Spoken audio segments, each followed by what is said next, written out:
जय हिंद दोस्तों, बहुत बहुत स्वागत है आपके अपने YouTube चैनल गणित उपचार में। आज हम लोग देखने वाले हैं क्लास 10 के मैथ को और यह अध्याय 4 होने वाला है जिसको हम लोग कहते हैं द्विघात समीकरण, इन इंग्लिश क्वाड्रेटिक इक्वेशन।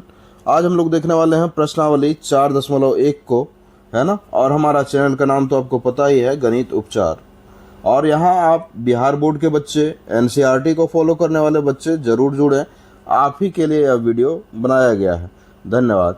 तो चलिए हम लोग शुरू करते हैं बिना समय गवाए। प्रश्नों पे आते हैं। प्रश्नावली 4.1, इसमें से बोला जा रहा है कि जांच कीजिए कि क्या निम्न द्विघात समीकरण है। तो द्विघात समीकरण के लिए हम लोग देखेंगे तो इसमें से क्या जरूरी है। तो द्विघात समीकरण के लिए हम लोग जो उसका सामान्य रूप होता है ax² plus bx plus c is equal to 0 होना जरूरी है, तभी यह द्विघात समीकरण होगा। कहने का यह दूसरा तात्पर्य है कि जिसका अधिकतम घात, जिस इक्वेशन का अधिकतम घात 2 हो, है ना, जिस तरह से इसमें भी है 2 है, तभी यह क्या है, हमारा द्विघात समीकरण है।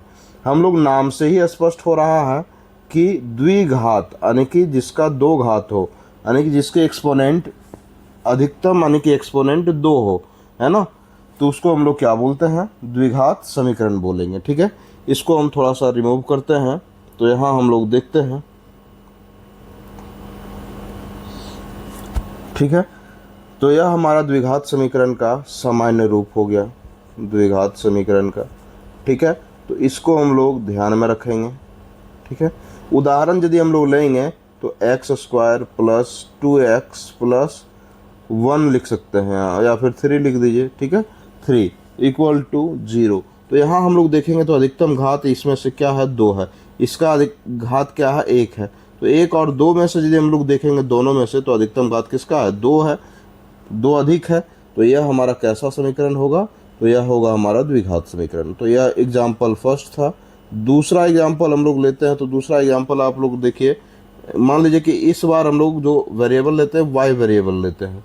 तो y² प्लस 2y प्लस 6। तो यहाँ हम लोग अधिकतम घात देखेंगे तो चर का अधिकतम घात देखते हैं, है ना। अब यहाँ देखिए, यहाँ तो चर है नहीं, ठीक है। तो यहाँ पे चर हमारा का पावर कितना, 1 है। यहाँ पे चर का पावर कितना, 2 है। तो अधिकतम कितना हुआ, 2। या तो हमारा यह समीकरण कैसा है, द्विघात समीकरण है, द्विघात समीकरण। ठीक है, अब देखिए तीसरा नंबर हम लोग लेते हैं कि x² प्लस 2, यह हमारा द्विघात समीकरण है या नहीं है। तो इसको हम लोग देखते हैं। तो इसमें से देखिएगा, तो यहाँ हम लोग इसको लिख सकते हैं कि x² प्लस, यहाँ हम लोग लिख सकते हैं, मान लीजिए कि x² कुछ नहीं तो 0। तो x² का वैल्यू कितना होता है, 1 होता है। कितना होता है, 1। तो इसको 1 के बदले ये आ गया, और 2 टोटल कितना है, 2 है। तो 1 के बदले, इसके बदले 1 आ गया यहाँ पर। तो यहाँ हमारा रिमेनिंग क्या बचा, 1 बचा, है ना। तो इसको हम लोग इस फॉर्मेट में भी लिख सकते हैं। ठीक है ना। या फिर हम लोग दूसरे फॉर्मेट में यदि देखें तो इसको हम लोग लिख सकते हैं x² plus 0 into x plus 2 भी लिख सकते हैं। ठीक है, क्यों लिख सकते हैं, यह भी सही है हमारा, यह भी सही है। 0 इंटू एक्स करेंगे तो यहाँ हमारा 0 आएगा, और 0 को ऐड करने पे भी हम लोगों का कोई समीकरण में फर्क नहीं पड़ने वाला, x² प्लस 2 ही रहेगा। तो हमारा यह हमारा द्विघात समीकरण हो गया। ठीक है, तो यहाँ आप इसको चाहें तो इसको बस समझने के लिए था, अब इसको लिखना नहीं है, है ना। इसको अब हम लोग आगे देखते हैं थोड़ा थोड़ा करके। अब हम लोग आते हैं क्वेश्चन पे। क्वेश्चन हमारा है x+1 का whole square is equal to 2 into x minus 3। तो इसको हम लोग मल्टीप्लाई करेंगे तो a प्लस बी का होल स्क्वायर हम लोग जानते हैं क्या होता है, a² plus 2ab plus b² होता है ना। तो उसके फॉर्मेट में हम लोग तोड़ते हैं। तो a के जगह पे हम लोगों का क्या है, x है, और b की जगह पे 1 है। तो a² यानी कि x का स्क्वायर, ठीक है, प्लस 2ab 2, और a के जगह में क्या है हमारा, x है, और b की जगह में क्या है हमारा, 1 है। तो 1 लिख देंगे, प्लस b² यानी कि b की जगह में क्या है हमारा, 1 है। तो यहाँ क्या लिखेंगे, 1 का स्क्वायर बराबर 2 को जब हम लोग x से गुना करेंगे तो 2x हो जाएगा, और 2 को -3 से करेंगे तो -6 हो जाएगा। अब हम लोग करते हैं क्या, x² प्लस 2x हो जाएगा गुना हो करके +1। अब जो इधर हमारा बराबर के उस पार हम लोग देखेंगे तो जो हमारा है वह हमारा बराबर के इस पार लाएंगे तो क्या होगा, हमारा उसका साइन बदल जाएगा। तो +2x इधर आएगा तो -2x, उधर -6 था तो इधर आएगा तो +6 बन जाएगा बराबर में 0। ठीक है, उसके बाद हम लोग करते हैं x² और जो 2x है तो 2x यहाँ प्लस में है और यहाँ माइनस में है तो घट के क्या हो जाएगा, 0 हो जाएगा। और यहाँ हम लोग एक और 6 को जोड़ेंगे तो यहाँ हमारा टोटल कितना हो जाएगा, 7 = 0। तो इसका अधिकतम घात हम लोग देखेंगे तो अधिकतम घात इसमें से क्या है, तो अधिकतम घात इसमें से क्या है, 2 है। तो यह जो है सो हमारा सिंगल वेरिएबल है ना, यानी कि एक चर वाला रैखिक समीकरण है। ठीक है, तो यहाँ हमारा अधिकतम जिस भी इक्वेशन का अधिकतम पावर 2 हुआ, अतः यह द्विघात समीकरण है, अतः यह द्विघात समीकरण है। द्विघात समीकरण है। ठीक है, तो यहाँ तक हम लोग समझ में आ गया होगा आपको। दूसरा नंबर इक्वेशन में चलते हैं। तो यहाँ हमारा जो दिया हुआ है जस्ट उसको हम लोग कॉपी करेंगे। x² - 2x = -2 को जब 3 से गुना करेंगे तो क्या आएगा, -6 आएगा। -2 को -x से गुना करते हैं तो क्या आएगा, माइनस गुना माइनस प्लस और 2 गुना x 2x, यानी कि +2x आएगा। बराबर के इधर ले आएंगे तो फिर इसको तो ऐसे ही रहने देंगे, बराबर के इधर लाएंगे तो साइन चेंज हो जाएगा, +6 हो जाएगा और इधर -2x = 0। तो x² -2x और -2x घट के 0 नहीं होगा इस बार क्या होगा, चिन्ह एक ही है, सेम चिन्ह है तो फिर क्या होता है, जुट जाता है। तो फिर यहाँ -4x हो जाएगा +6 = 0। तो यह हमारा देखने से ही पता चल रहा है कि इसका हाईएस्ट घात जो है, हाईएस्ट यानी कि अधिकतम पावर जो है सो इसका कितना है, 2 है। यहाँ कितना है, 1 है। तो हम लोग यदि कंपेयर भी करेंगे तो अधिकतम घात हम लोगों का क्या है, 2 है। तो यह द्विघात समीकरण है, द्विघात समीकरण है। ठीक है, यहाँ तक आपको समझ में आया होगा। अब हम लोग चलते हैं क्वेश्चन नंबर 3 पे। ठीक है, तो यहाँ हम लोग क्वेश्चन नंबर 3 में देखते हैं।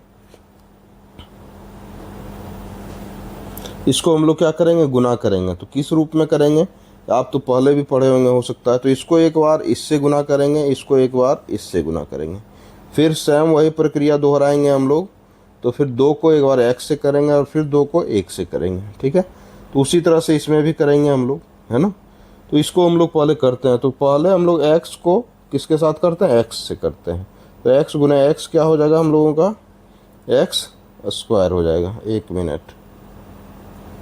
x गुना x करेंगे तो हम लोग का हो जाएगा x²। थोड़ा कलर चेंज कर लेते हैं, x² हो गया। और x को ही हम लोग जब 1 से करते हैं तो क्या हो जाएगा, x होगा। -2 को जब हम लोग x से करते हैं तो फिर हम लोगों को क्या होगा, -2x।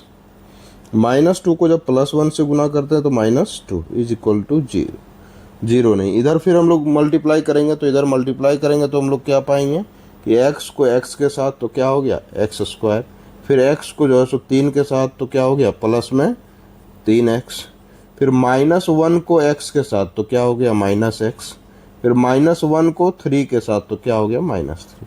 इसको हम लोग इधर ले आएंगे तो यहाँ क्या हो जाएगा, x² और +2x था और -2x, तो घट करके हम लोगों को क्या बचेगा, -x।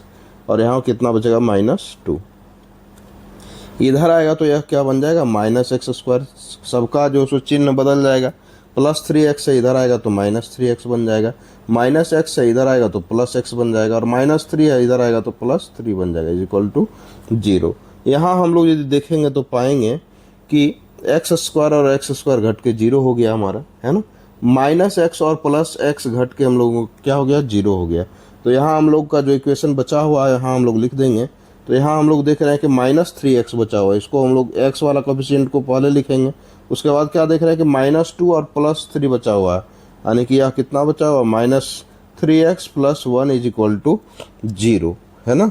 तो यहाँ हम लोग देख रहे हैं कि क्या यह एक क्वाड्रेटिक इक्वेशन है।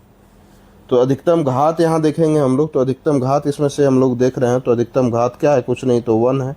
तो अधिकतम घात 1 है, तो यह हमारा रैखिक समीकरण है ना कि द्विघात समीकरण है। ठीक है, तो यतः दिया गया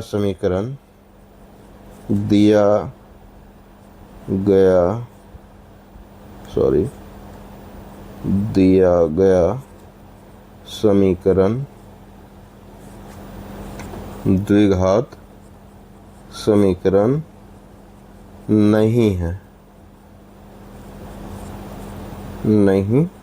ठीक है, यही हमारा सॉल्यूशन था। क्वेश्चन नंबर 4 पे हम लोग चलते हैं। फिर उसी तरह से करेंगे। x को जब हम लोग 2x के साथ करेंगे तो यहाँ क्या लिखेंगे, 2x। x को हम लोग फिर 1 के साथ करेंगे तो यहाँ क्या लिखेंगे, +x। -3 को जब हम लोग करेंगे, इसके -3 को 2x के साथ, तो यहाँ क्या हो जाएगा, -6x। -3 को जब हम लोग +1 से गुना करेंगे तो -3। अब x को हम लोग x के साथ गुना करेंगे तो x², और x को 5 के साथ गुना करेंगे तो 5x हो जाएगा, है ना। यहाँ तक किसी को दिक्कत परेशानी नहीं हो रही होगी। यहाँ हम लोग देखते हैं तो 2x + 1 कितना हो जाएगा, तो यहाँ टोटल कितना हो जाएगा, 3x, है ना। कुछ मिस्टेक किया, हाँ, x को 2x के साथ करें तो 2x² होगा ना, हम लोग सिर्फ 2x लिख रहे थे, यहाँ मिस्टेक था। तो यह क्या हो गया, 2x², और x और -6x, तो टोटल कितना हो गया, जोड़ेंगे तो -5x, -3, और x² को इधर लाएंगे तो क्या हो जाएगा, +x² उधर है, इधर आएगा तो -x², +5x उधर है तो इधर आएगा तो -5x = 0। यहाँ हम लोग देखते हैं तो यहाँ 2x² है ना, और यहाँ पर क्या है, -x² है। ठीक है, तो यहाँ हम लोग क्या करेंगे, घटेगा तो यहाँ क्या बचेगा, x², -5x है यहाँ, और -5x यहाँ, यानी कि कितना हो जाएगा, -10x हो जाएगा, और -3 है तो -3 = 0।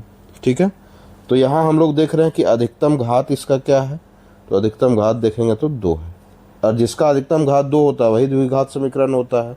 यतः दिया गया समीकरण, आप भी इसी तरह से नोट करेंगे, है ना। ऐसा नहीं कि हम समझ गए तो आपका एग्जामिनर नहीं समझ पाएगा, और एग्जामिनर नहीं समझ पाया तो आपको नंबर और मार्क्स नहीं मिल पाएंगे। अतः दिया गया समीकरण द्विघात समीकरण है, द्विघात समीकरण है। ठीक है, यहीं पे हो गया यह इक्वेशन सॉल्व। अब अंतिम क्वेश्चन है जो कि 2x यहाँ दिया हुआ है, तो 2x को हम लोग किससे गुना करेंगे, x से, तो यहाँ क्या हो जाएगा, 2x²। 2x को हम लोग इस बार किससे करेंगे, -3 से करेंगे, तो कितना हो जाएगा, -6x हो जाएगा। -1 को करेंगे x के साथ तो -x, -1 को करेंगे -3 से तो यहाँ +3 = फिर हम लोग x को करेंगे किसके साथ, x के साथ, तो यहाँ क्या हो जाएगा, x²। फिर x को करेंगे -1 के साथ तो -x, फिर 5 को करेंगे x के साथ तो फिर +5x, और फिर 5 को करेंगे -1 के साथ तो -5। यहाँ तक सही है। ठीक है, कहीं हम लोग थोड़ा सा कर रहे हैं क्या मिस्टेक, यहाँ पे मिस्टेक किया है थोड़ा सा, यहाँ -x होगा। उसके बाद हम लोग यदि करेंगे इक्वेशन में लाएंगे तो यहाँ 2x² है, इसको लिख देते हैं 2x², -6x और -x यानी कि -7x, +3 है तो +3 रहने देंगे, इधर लाएंगे तो -x² हो जाएगा, और इधर लाएंगे तो +x हो जाएगा। 5x उधर है, इधर आएगा तो -5x हो जाएगा, -5 उधर है, इधर आएगा तो +5 हो जाएगा, बराबर में 0। हाँ, अब देखिए यहाँ पे 2x² है और यहाँ x² है, तो घट के क्या हो जाएगा हमारा, x²। -7x यहाँ पे है ना, -7x यहाँ पे है, और यहाँ पे हम लोग देखेंगे, कलर चेंज कर लेते हैं थोड़ा सा हम लोग, तो यहाँ हम लोग का -7x और यहाँ पे x है तो -6x हुआ, और -5x, तो टोटल कितना हो गया, -11x हो गया, -11x। उसके बाद यहाँ +3 है और +5 है, तो यहाँ क्या हो जाएगा, 8 = 0। तो यहाँ देखेंगे अधिकतम घात क्या है हमारा, तो अधिकतम घात 2 है ना। और जिसका अधिकतम घात 2 होता है वही द्विघात समीकरण होता है। अतः दिया गया समीकरण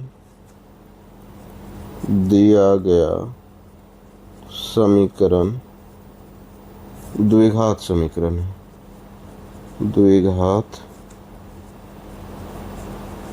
समीकरण है, ठीक है। उसके बाद आते हैं 6 नंबर क्वेश्चन पे, ठीक है। इसमें से दिया हुआ है आपका, यहाँ जो दिया हुआ है उसको हम लोग एज इट इज लिख लेते हैं। x² + 3x + 1 is equal to a - b का होल स्क्वायर। हम लोग जानते हैं कि a² - 2ab + b² होता है ना। तो इसको हम लोग जानते ही हैं, तो इसको हम लोग लिख लेंगे और उसी के फॉर्मेट में तोड़ेंगे। और उसके फॉर्मेट में यदि हम लोग तोड़ेंगे तो मान लीजिए कि इसके जगह पे ये है और इसके जगह पे क्या है हमारा b है ना। इसमें हाईलाइटेड नहीं हो रहा, इसको करते हैं। इसके जगह पे हमारा ये है और इसके जगह पे हमारा b है, ठीक है। अब हम लोग करते क्या है, ये -b के होल स्क्वायर में तोड़ते हैं तो ये स्क्वायर, तो x का क्या हो जाएगा स्क्वायर। -2ab है तो माइनस लगाएंगे, 2 a के जगह पे क्या है x है और b के जगह पे क्या है 2 है ना। उसके बाद +b² है तो 2 का क्या हो जाएगा स्क्वायर हो जाएगा। यहाँ हम लोग करेंगे तो x² + 3x + 1 है ना। और इधर x² इधर आएगा तो -x², इधर जो है सो आएगा तो +2 दूनी 4x हो जाएगा, है ना। ये हमारा क्या हो जाएगा 4x हो जाएगा। उधर में -4x होता है, इधर आएगा तो +4x बन जाएगा बराबर के इधर। और यहाँ 2 का स्क्वायर 4 होगा और इधर आएगा तो -4 हो जाएगा बराबर में 0। अब देखिए x² घट के हम लोगों का क्या हो जाएगा 0 हो जाएगा। अब 3x और +x 7x हो गया और +1 और -4 क्या हो जाएगा -3 हो जाएगा इज इक्वल टू 0।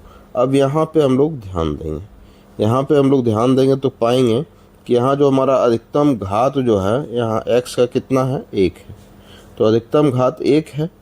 तो हमारा इसमें से देखेंगे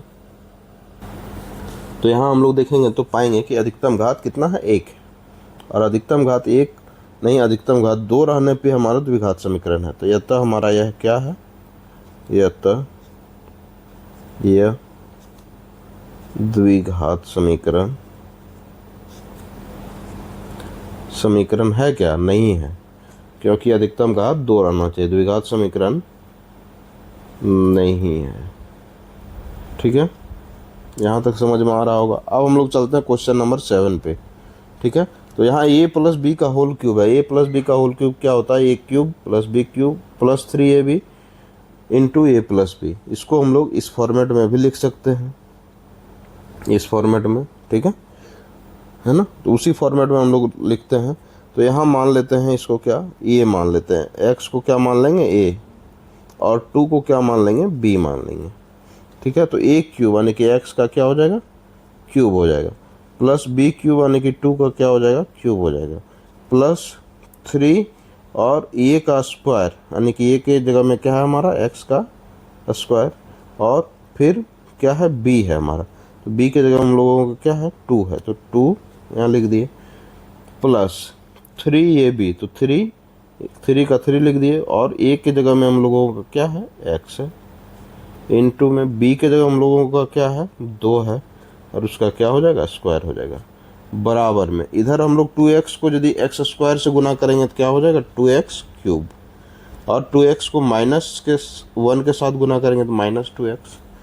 इसको करेंगे तो x³ + 2 का क्यूब करेंगे यानी कि 2 कितना बार गुना है 3 बार, तो 2 दूनी 4 दूनी 8 हो जाएगा, +3 × x² × 2 यानी कि 6x² हो जाएगा यह, प्लस यहाँ 3 गुने x और गुने में 4 करेंगे तो 3x गुना 4 यानी कि 12x हो जाएगा और इधर लाएंगे तो -2x³ हो जाएगा और -2x हो जाएगा। -2x उधर था तो इधर आके +2x बन जाएगा बराबर में 0 हो जाएगा, ठीक है। यहाँ तक आप लोगों को समझ में आ रहा होगा।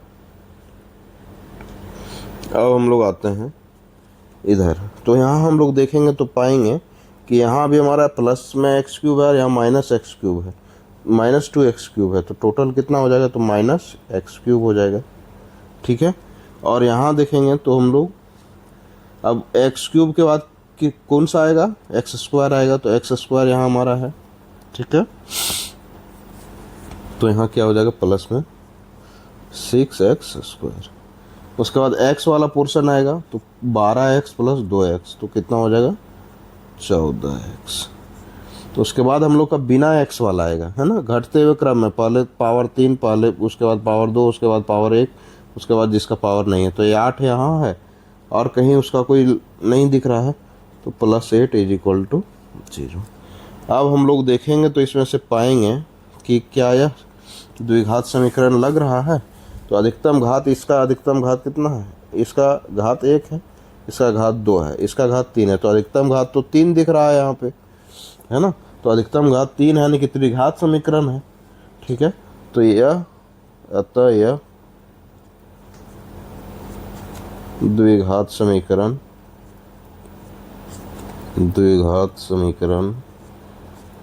नहीं है, नहीं है, यह तो यह द्विघात समीकरण नहीं है। ठीक है, 7वां यह हो गया कंप्लीट क्वेश्चन। अब हम लोग 8वां नंबर क्वेश्चन में आते हैं। तो क्वेश्चन नंबर 8 में बोल रहा है, जिस तरह से लिखा हुआ है उस तरह से एज इट इज़ हम लोग लेफ्ट साइड वाला लिख देते हैं, x cube minus 4x square minus x plus 1 is equal to ये माइनस बी का होल क्यूब। ठीक है, तो x को मान लेंगे हम लोग a और इसको b2 को मान लेंगे b। ठीक है, उसके बाद यहाँ क्या है हमारा, एक क्यूब है, तो 2x का क्या हो जाएगा यहाँ क्यूब, माइनस बी क्यूब है तो माइनस 2 का क्या हो जाएगा यहाँ क्यूब हो जाएगा, माइनस 3a स्क्वायर, ए स्क्वायर यानी कि x का स्क्वायर। उसके बाद क्या लिखेंगे, b है, b की जगह में यहाँ हम लोग का 2 है, प्लस 3 ये है, ए की जगह में x और b की जगह हम लोगों का क्या है 2, तो 2 का यहाँ क्या हो जाएगा स्क्वायर हो जाएगा। हम लोग इस वाले इक्वेशन का यूज किए हैं। ठीक है, उसके बाद हम लोग देखेंगे तो x cube minus 4x square minus x plus 1 जैसा है वैसे ही रहने देंगे। एक्स क्यूब इधर आएगा तो माइनस एक्स क्यूब बन जाएगा, माइनस नहीं तो ऐसे ही रहने देते हैं अभी बराबर, माइनस 2 का क्यूब आने की 8, 2 का क्यूब आने की समझ रहे ना आप लोग, 2 गुने 2 गुने 2 यानी कि पावर 3 है, तो 3 बार गुना है 2, यानी कि इसका मतलब क्या है 8। ठीक है, इसको 8 लिख लिए, माइनस इसको गुना करेंगे 6x स्क्वायर, इसको गुना करेंगे 4 × 12 प्लस x। अब हम लोग थोड़ा सा आगे बढ़ते हैं, तब यहाँ देखेंगे कि एक्स क्यूब जैसे है वैसे हम लोग एक्स क्यूब को लिख देंगे, x cube minus 4x square minus x plus 1, है ना, और इधर आएगा ये एक्स क्यूब, इधर आएगा तो यहाँ क्या बन जाएगा माइनस एक्स क्यूब, इधर क्या होगा प्लस 8 बन जाएगा, इधर माइनस 6x स्क्वायर है, इधर आएगा तो प्लस 6x स्क्वायर हो जाएगा, और इधर प्लस में 12x है, इधर आएगा तो माइनस 12x बन जाएगा। ठीक है, बराबर में 0। अब हम लोग देखते हैं तो एक्स क्यूब से x cube cancel, minus 4x square यहाँ है और 6x स्क्वायर यहाँ है, यानी कि कितना हो जाएगा टोटल 2x स्क्वायर। उसके बाद x वाला फंक्शन को देखते हैं, तो x वाला फंक्शन माइनस एक्स इधर है और माइनस 12x इधर है, तो यहाँ क्या हो जाएगा माइनस 13x हो जाएगा। उसके बाद बिना x वाला देखते हैं तो यहाँ 1 है और यहाँ 8, यहाँ टोटल कितना हो गया 9 इज इक्वल टू 0।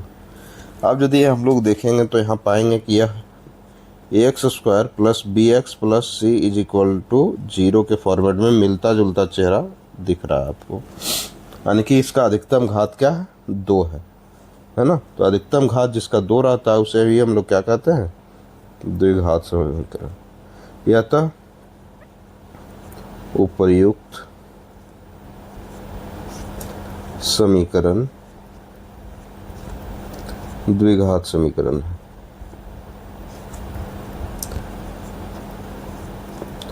द्विघात समीकरण है। ठीक है, अब हम लोग थोड़ा सा आगे बढ़ते हैं।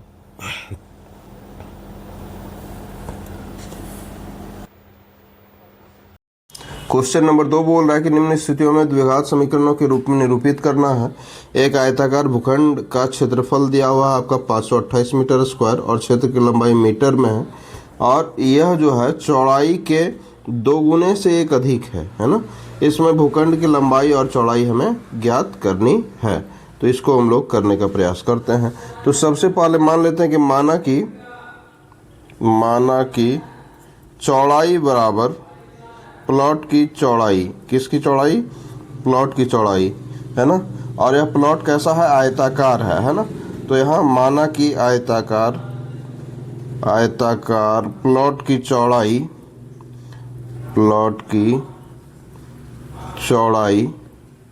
मान लेंगे हम लोग x, ठीक है।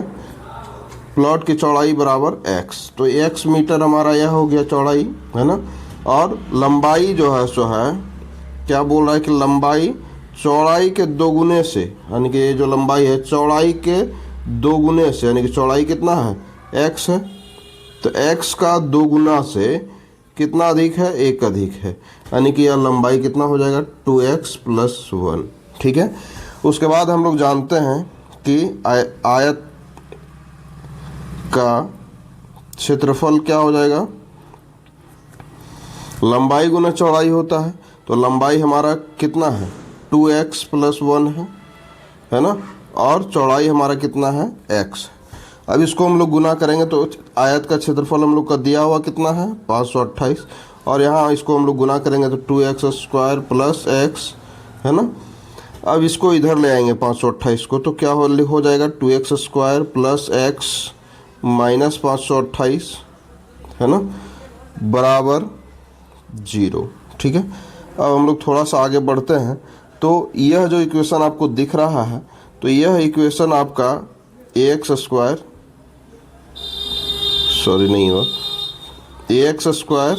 प्लस, इसको थोड़ा सा कलर चेंज कर लेते हैं तब आपको ज़्यादा समझ में आएगा। अब देखिए यह ax² + bx + c = 0 के फॉर्मेट में दिख रहा है कि नहीं दिख रहा है? यह उपयुक्त इक्वेशन जो है हम लोगों का लंबाई और चौड़ाई ज्ञात करने के लिए पर्याप्त है। यह उपर्युक्त समीकरण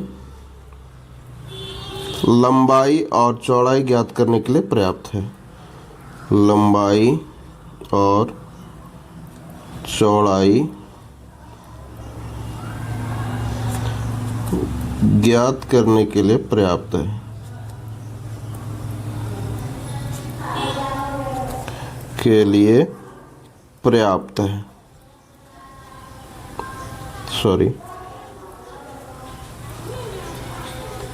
पर्याप्त है ना। थोड़ा राइटिंग उतना अच्छा नहीं लग रहा होगा, लेकिन थोड़ा सा मैनेज करिएगा आप लोग, है ना। हम लोग चाहते तो इससे लंबाई चौड़ाई दोनों ही निकाल सकते थे, लेकिन इसमें से सिर्फ क्या बोल रहा है हमको कि द्विघात समीकरण के रूप में निरूपित करने के लिए बोल रहा है, तो हम लोग ज़्यादा क्यों बढ़े आगे, है ना।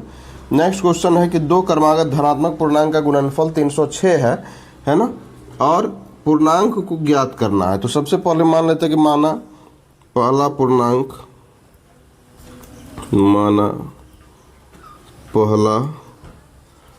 पूर्णांक x है, ठीक है। और दूसरा पूर्णांक मान लेते हैं, दूसरा पूर्णांक, और सब बोला कि धनात्मक, यानी कि पॉजिटिव में होना चाहिए, नेगेटिव में नहीं मानना है ना। तो दूसरा पूर्णांक क्रमागत बोल रहा है, तो हम लोग को x है, तो क्रमागत यानी कि x के बाद क्या आएगा? x + 1 आएगा, उसके बाद क्या आएगा? x + 2 आएगा, इसी तरह से आगे बढ़ते जाएगा। तो हम लोगों को लेना कहाँ तक है? दूसरा पूर्णांक, यानी कि पहला तो x हो गया, दूसरा क्या होगा हम लोगों का? क्रमागत में x + 1, फिर अगला क्या होगा? x + 2, लेकिन हमको लेना है सिर्फ दूसरा वाला, तो हम लोग दूसरा वाला ले लिए हैं। अब हम लोग क्या करेंगे कि इसमें से बोल रहा है कि दोनों पूर्णांकों का गुणनफल, है ना। तो गुणनफल यानी कि x × x + 1 = कितना है? दोनों का गुणनफल 306। तो यहाँ गुना करेंगे तो x² + x, और 306 को हम लोग ले आएंगे लेफ्ट साइड में, तो -306 बन जाएगा। अब आप देखेंगे, इसमें से देखेंगे तो पाएंगे कि यह ax² + bx plus C is equal to 0 के फॉर्मेट में है कि नहीं है? जरूर है ना। यतः पिछले क्वेश्चन की तरह इस बार भी लिखेंगे कि यतः उपर्युक्त समीकरण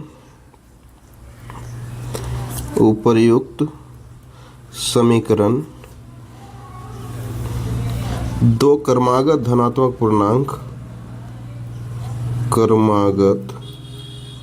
धनात्मक पूर्णांक ज्ञात करने के लिए पर्याप्त है, पर्याप्त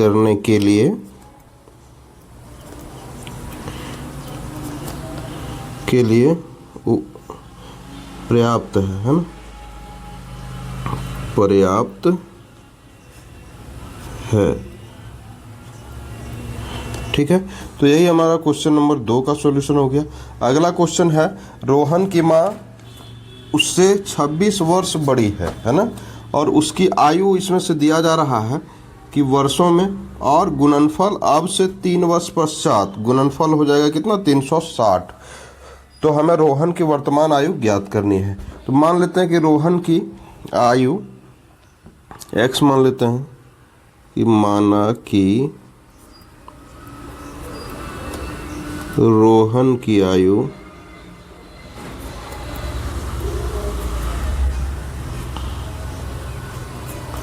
बराबर x मान लेते हैं, उसकी माँ की आयु मान लेते हैं, उसकी माँ की आयु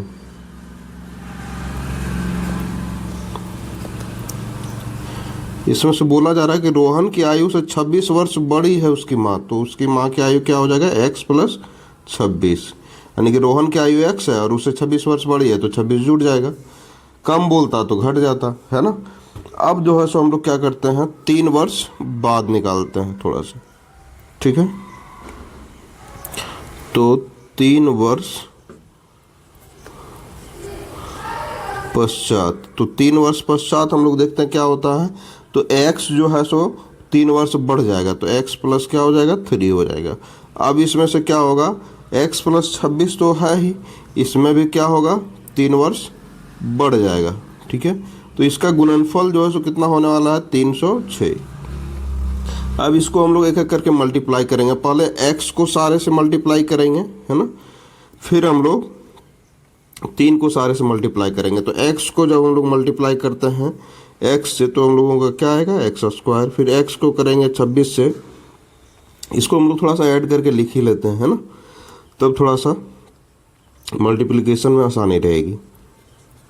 तो x प्लस 3, x प्लस 26 और 3 कितना हो जाएगा? 29, 306। अब मल्टीप्लाई करेंगे तो इसमें पाएंगे कि x को जब मल्टीप्लाई करेंगे x से, तो क्या आएगा हम लोगों का? x square. फिर x को मल्टीप्लाई करेंगे किससे? 29 से, तो क्या आएगा? 29x। फिर 3 को मल्टीप्लाई करेंगे किससे? x से, तो क्या आएगा? 3x। जिस तरह पिछले वीडियो में हम लोगों ने किया था, या फिर इसी क्वेश्चन में हम लोगों ने किया था, तो 3 को 29 से गुना करेंगे तो कितना आएगा? 87। बराबर में कितना दिया हुआ? 306। अब हम लोग क्या करते हैं, एक्स स्क्वायर और जो एक्स का पार्ट है उसको हम जोड़ देते हैं। तो 29x और 3x को जोड़ेंगे तो क्या आएगा? 32x आएगा, और प्लस में 87 है, और 306 इधर आ जाएगा तो हमारा क्या हो जाएगा? -306 इज इक्वल टू 0, है ना। अब थोड़ा सा ये अच्छा नहीं लग रहा है, इसको हम लोग थोड़ा थोड़ा रिमूव कर लेते हैं। ठीक है, यहाँ तक सही है। अब हम लोग देखिए आगे बढ़ते हैं। तो यहाँ पे हम लोग क्या लिख सकते हैं? एक्स स्क्वायर प्लस 32x और 87 और -306 करेंगे तो -273 आएगा, है ना, बराबर में 0।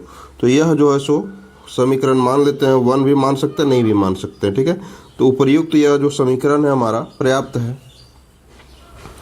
यतः उपर्युक्त समीकरण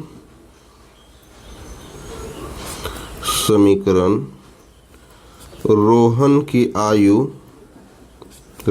की वर्तमान आयु, आप भी इसको लिखेंगे, है ना, ऐसा नहीं कि ये फालतू में लिखा जा रहा है, ऐसी बात नहीं है, ये आपको नोटबुक में नोट भी करना है। रोहन की वर्तमान आयु ज्ञात करने के लिए पर्याप्त है, ज्ञात करने के लिए पर्याप्त है। ठीक है, उसके बाद हम लोग चलते हैं नेक्स्ट क्वेश्चन पे। यहाँ आप लोगों का क्वेश्चन यह क्या हो गया हम लोगों का समाप्त। अब हम लोग नेक्स्ट क्वेश्चन पे चलते हैं। एक रेलगाड़ी है 480 किलोमीटर की दूरी समान चाल से तय करती है। यदि 8 किलोमीटर चाल को घटा देती है तो फिर क्या होता है, उसी दूरी को तय करने में 3 घंटा अधिक समय ले लेती है। तो हमें रेलगाड़ी की चाल ज्ञात करनी है। तो मान लेते हैं कि माना कि ट्रेन की चाल, ये इतना थिकनेस क्यों हो जा रहा है भाई, 14 में रखते हैं। माना कि ट्रेन की चाल बराबर मान लेते हैं x किलोमीटर प्रति आवर, है ना, और दूरी हम लोगों का कितना दिया हुआ है, दूरी दिया हुआ 480 किलोमीटर। इसको भी हम लोग नोट किए हैं। वास्तविक समय लगेगा कितना,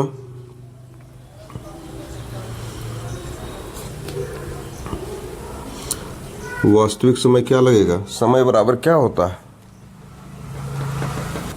वीडियो को बार बार पॉज करना पड़ा, इतना जोर से खांसी आ रहा है, तबीयत भी ख़राब है, फिर भी आपके लिए वीडियो बना रहे हैं। आपके लिए भी समय महत्वपूर्ण है। अब देखिए, हम लोग d बराबर जानते हैं कि क्या होता है, s और t, यानी कि d यानी कि दूरी बराबर चाल गुने समय। ऐसे जो लोग जानते हैं, हमने तो इसको याद करके रखा हुआ है, d बराबर एस टी। और जब हम लोग को टाइम निकालना होता है तो क्या हो जाएगा, d बाई एस, d यानी कि दूरी और बटे में चाल। तो दूरी कितना है हमारा, 480 किलोमीटर, और चाल हमारा कितना है, x किलोमीटर प्रति आवर से। ठीक है, अब जो है सो जब हमारा, इसको हम लोग थोड़ा सा हटा देते हैं,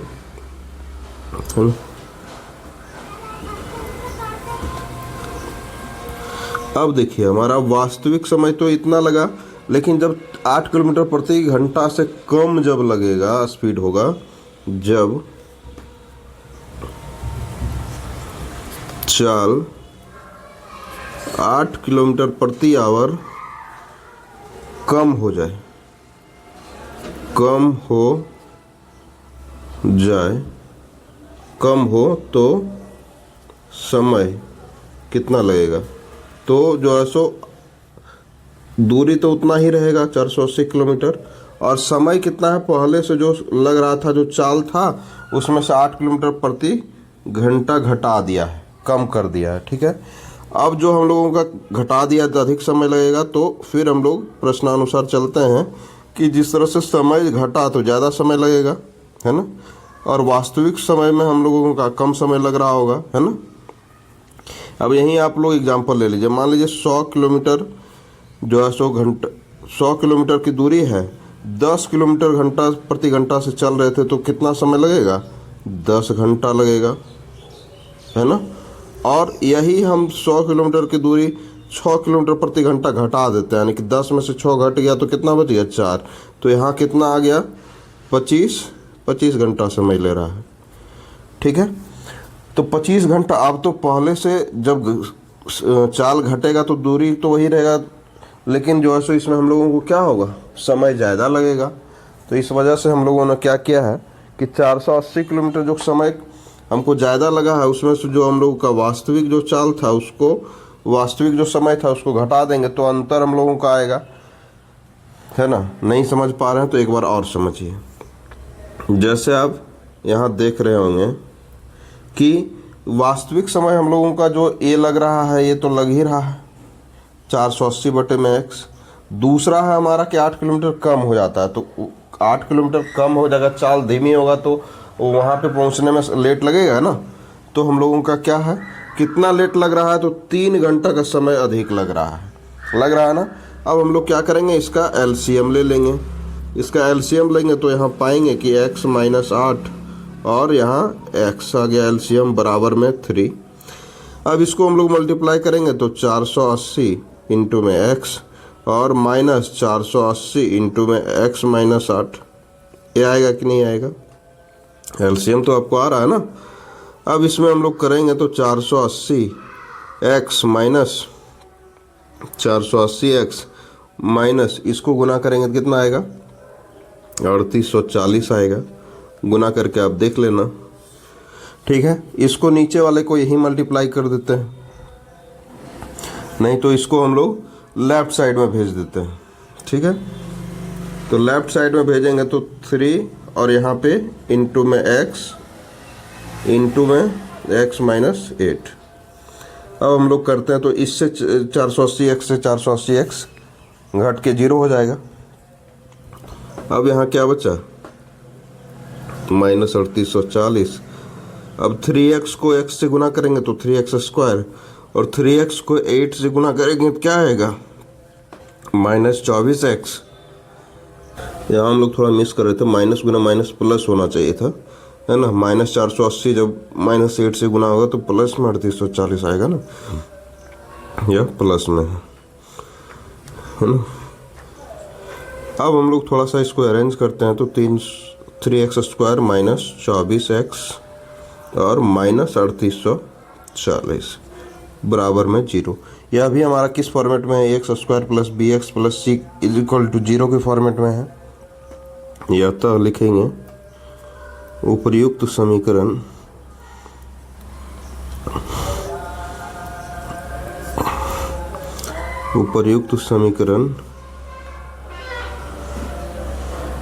ट्रेन की, इसमें से चाल ज्ञात करने के लिए बोल रहा है, तो रेलगाड़ी की चाल ज्ञात करने के लिए पर्याप्त है। रेलगाड़ी की चाल ज्ञात करने के लिए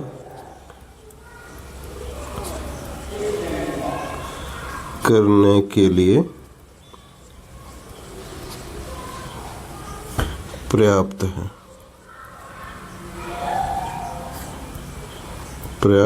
है, ठीक है। तो यहाँ हमारा यह इक्वेशन समाप्त हो जाता है। वीडियो भी हमारा यहीं पे समाप्त होता है दोस्तों। हमारे वीडियो को देखने के लिए, हमारे चैनल से जुड़ने के लिए आपका तहे दिल से धन्यवाद। इतनी मेहनत और इतना परिश्रम लगता है दोस्तों, आप हमारा हौसला अफजाई करिए ताकि हम आपके लिए बेस्ट से बेस्ट कंटेंट ला सकें। धन्यवाद, आपका दिन शुभ हो।